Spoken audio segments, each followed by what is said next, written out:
Greetings, this is TK Trav, aka Travis Magus, here with LVX777. According to legend, only the innocent have the ability and the privilege to form a relationship with a unicorn or enter the fairy kingdom.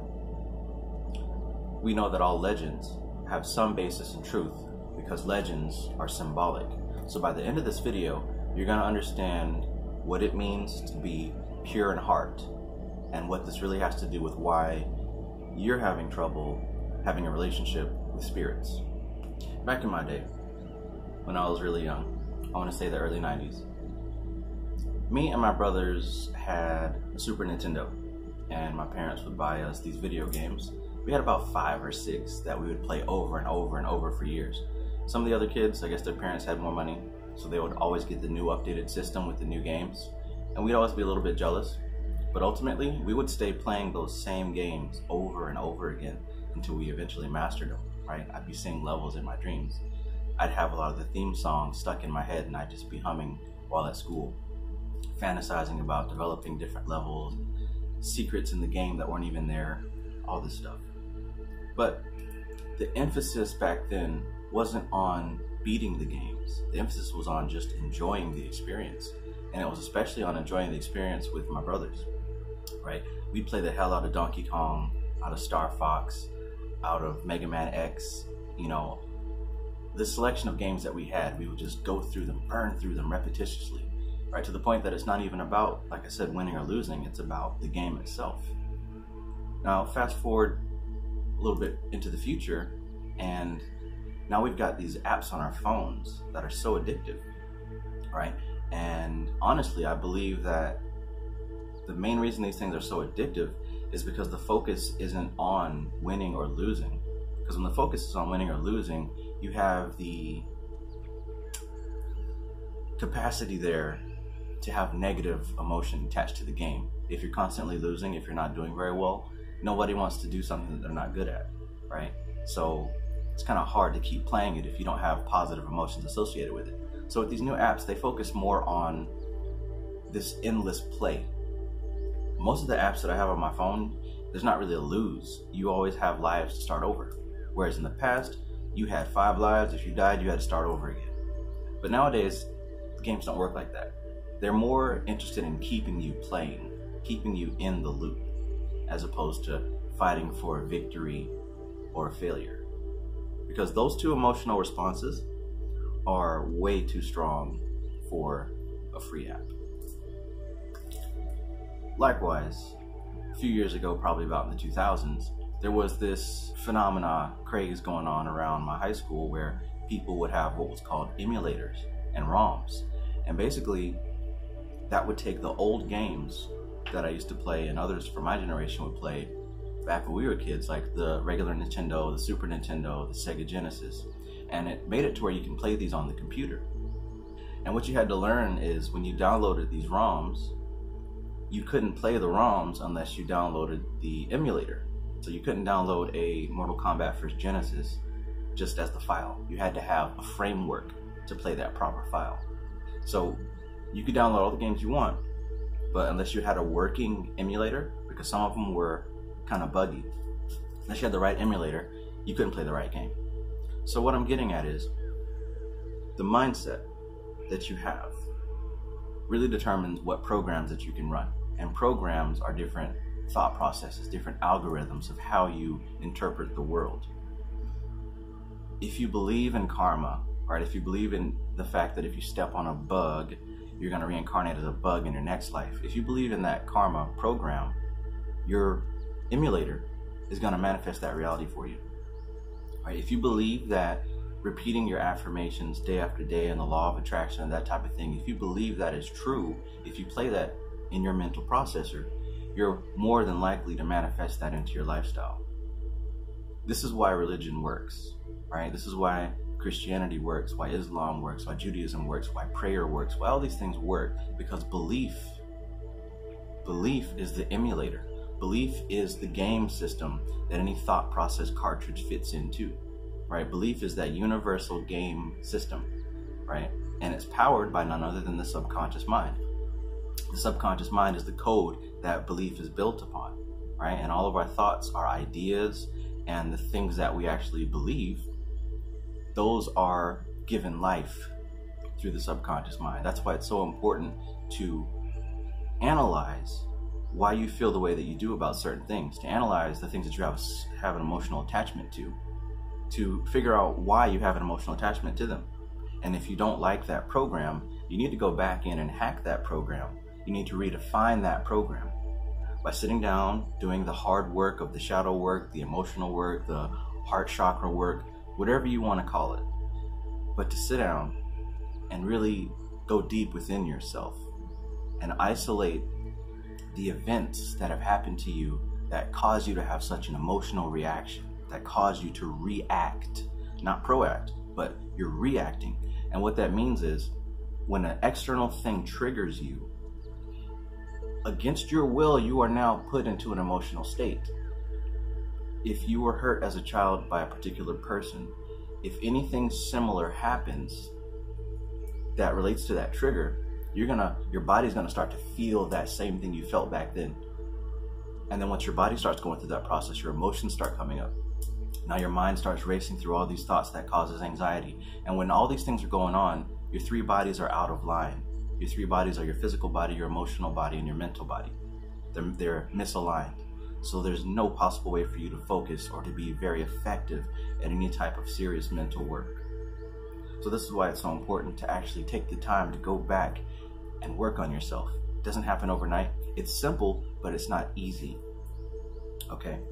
Now, one of the biggest things that I have gathered from Buddhism and my time in learning about meditation is the concept of releasing attachment, right? Because according to Buddhism, this karma is caused by being attached, right? By cravings and aversions, right? Cravings are being attracted to a certain thing, having an emotional pull and running towards a certain thing. Whereas aversion is the same thing, just on the opposite side of the coin. It's running away from certain stimuli, running away from the things that you believe are gonna cause you pain, cause you discomfort, and that type of thing. So for most people on this planet, every action that they take, everything that they do is based upon running towards craving or running away from aversion. And this seems like a normal thing. This seems like, this is just regular, everyday human behavior. It is. But when you're stepping into the realm of magical thought process, of being a creator, being a god, being in control of your reality, this is something that you're gonna have to start detaching from, right? It's an easy excuse to say, oh, that's just human, everybody does it. Yeah, it comes pre-programmed with your operating system, but like any program in your computer, you can delete it. Now, like most computer programs that deal with the applications folder or the C drive or whatever, you don't want to delete it unless you know what you're doing. So what I'm saying is, when you start doing the work to reprogram yourself to separate from emotional control, being controlled by your emotions, when you start working on being separate from craving and aversion, you want to understand why. Okay, and that's what I want to talk about in this video. Why? Why do we want to work on that? Well, the thing about being pure in heart, right? The thing about innocence is when you think of a child does something purely for the sake of doing it. A child enjoys its life. It has fun with anything. You know, a little boy, a little girl, they will play with any toy. They will laugh. They will eat with their hands, right? They don't care about being embarrassed or ashamed. They just live life for the sake of living life. It's only when they get older and are taught by their parents and start to adapt the frameworks and the algorithms of their parents, which was also given to them. This is how mind control starts. When they start adopting these things, these frameworks, they begin worrying about shame, right? They begin worrying about trying to impress other people. They begin worrying about trying to gain advantage or avoid loss. These are learned behaviors. So while a few moments ago, we talked about how these things are just human, yeah, they are, but that's not a good excuse, because these human things are not beneficial to the development of the soul. They're beneficial to exist in society. You want to go to college and go to school, get an education so that you can get a better job and you can attract a mate of the highest quality so you can have the best sex. Because again, that's relating down to the lower base human levels, the motives, right? The lower chakras. These things are learned. The key and the important thing here is to learn how to act without lusting for a result, all right? A lot of people get hung up with trying to perform a certain ritual for a certain thing, putting all this energy into it, but they find that it doesn't work no matter what they do. A lot of times, 99% of the time, the magic doesn't work because of the type of framework that you're running, because your emulator is wrong for the ROM that you're putting in the cartridge, because the app wasn't designed for your operating system. So you need to either change the app or change the operating system. I talk about changing the operating system because if you have the right operating system, you can run any program. A few years ago, I first found a program called VLC. Before that, when I had Napster and LimeWire and BearShare, we used to download all these different pictures and movies and things like that. But some would play and some wouldn't play. Some would be in MP4, some would be in .mov, QuickTime. So you had to have different programs to play different movies. But when VLC came out, you could play any movie and run any program through that one app. So what I talk about as far as reframing your mind, right? Getting a hold of your subconscious mind, maintain your frame, be ever vigilant, exert your influence, always be leading. The subconscious mind is the generator of your reality because it is symbol-based program, symbol-based operating system. This is an app that is designed to run any modality, designed to run any thought process, because you're looking at the world through a symbolic point of view, right? As opposed to being so focused on the fine details. Oh, it's not called that, it's actually called this. Or the technical name for Egypt is actually Kemet. These things don't matter. What matters is the symbol of it, right? What does the whole concept mean as a whole? It makes you sound smart when you learn about the nitty-gritty details, but how are you applying it to yourself? But let's get to the point here.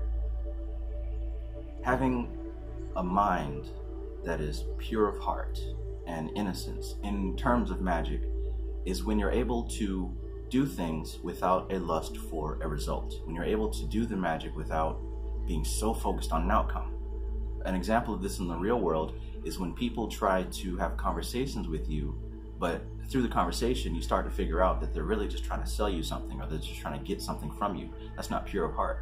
That's actually having an ulterior motive.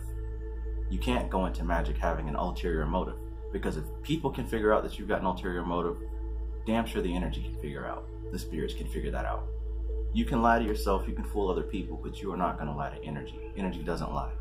See, energy doesn't have a physical body, and energy doesn't speak English. It is all intuitive, right?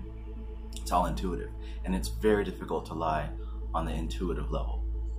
So when you're going to work with these spirits, one of the reasons that you're probably not able to see or sense the goetic spirits or the angels or the ancestors is because you're going and you're too focused on your motive. When people ask me often, what do I need to do to summon or evoke this demon? My answer, aside from meditation, is often you've got to develop a relationship with these entities first. You got to develop a relationship with them.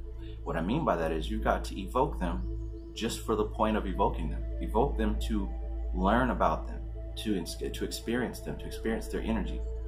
And as you become acclimated with them, it's a give and take. You're giving them your attention, and they're giving you more of their skill. They're giving you the things that they're good at because they trust you, because they learn to adapt to you as you learn to adapt to them.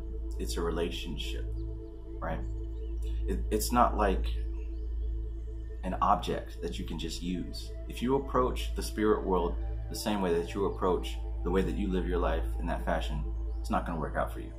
Spirit is not going to waste its energy on somebody who isn't prepared to work with it. If you're still thinking on that level of just using people and using things, it doesn't appear to you. That's why a lot of people that are so wrapped up and indoctrinated into a westernized thought process can't really jive when it comes to this type of esoteric work, because they're conditioned to use people and use things. Right? A lot of people don't really understand what love actually means. That's why you find a lot of people that are so obsessed and in love with their fur babies, with their animals, right? Because some people only love things because they love them. You feel what I'm saying? Dogs have unconditional love, right? If you have a dog, it's gonna love you as long as you feed it, right? It's not gonna change its mind. No matter what, you can beat it and kick it, it's still gonna love you. Some people just love these animals because they love them back. Some people treat other humans that way, right? They're only gonna talk to you if you've got something for them. They're only going to interact with you if you praise and worship them, if you do things for their benefit, right? You'll find that some people often take from you, and the minute you ask for something back because you need it, they're nowhere to be found, or they've got an excuse.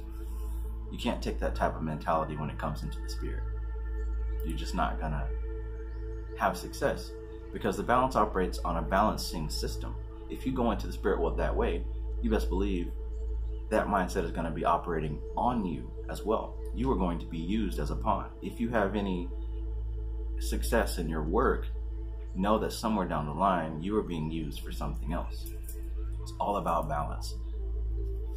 So it's best to separate from lusting for your result for two reasons. For one, if you're so focused on the result, it's not going to happen because of those ulterior motives. And for two, if you begin to learn how to do things just for the sake of doing it, you are not attached to an outcome, and you're not running away from some type of consequence. This is how you can be fearless, right? When I work with these demons, I'm not afraid of being hurt, and I'm not trying to gain riches or wealth or anything like that. I'm doing this for scientific purposes, for self-growth, for self-development, for education. I'm experiencing this for the experience, not because I'm trying to gain anything material out of it. I'm not trying to gain anything worldly out of it. I'm doing this as a developing process. The same reason people who are so dedicated to working out, some people are not really going to work out just so they can lose a few pounds and quit. Some people are working out because it is a lifestyle for them. It is what they do. They do it because it's what they do. If you want true success with this magic and with this occult, you do it because it's what you do. It's a lifestyle. Just like anything. If you're an entrepreneur, if you're a business person, you're always learning, studying, growing, and improving your craft because it's what you do. If you play sports or you're an athlete, you live it, you breathe it. If you're a musician, you're always writing, you're always rapping, you're always making beats, you're always practicing your instrument. You're looking for opportunities to continue doing what you do. And if you find that you stay on that path, opportunities begin to present themselves to you. Success begins to present itself to you, because when the opportunity shows up, you're now prepared to take advantage of that opportunity. What's the point of trying to get opportunities and trying to use people and get ahead if you're not even ready to take advantage of the opportunity when it presents itself to you? So you may not be having success because you got ulterior motives. Drop that. Drop your attachments. Drop the things that you're running away from. Don't be so lustful in the result, and don't be so afraid of a consequence, right? Some people that do money rituals because they need money to pay rent tomorrow, sometimes that works, right? But don't make that a habit, right? You don't want to do this out of desperation. You want to do this because it's a developing lifestyle. It's a developing process for you.